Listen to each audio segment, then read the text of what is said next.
ఇది జీలకర్ర బెల్లం. ఇవి రెండు వేరు చేయలేనంతగా కలిసిపోతాయి. పెళ్లి తర్వాత భార్యాభర్తలు కూడా జీవితాంతం అలా కలిసి ఉండాలని ఇవి తలపై పెట్టిస్తుంది.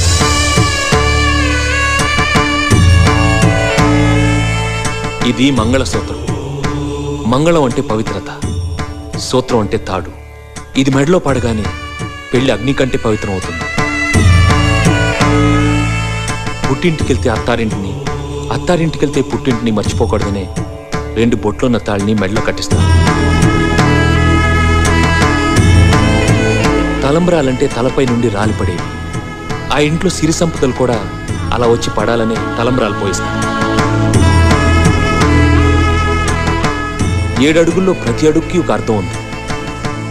ఒకరి వెంట ఒకరు 7 అడుగులు నడిచి 6వ ప్రాణంగా 5వ తనాన్ని మూటగట్టుకొని 4 దిక్కుల సాక్షిగా 3 ముళ్ల బంధంతో 2 జీవితాలు ఒకటయ్యేదే పెళ్ళంటే.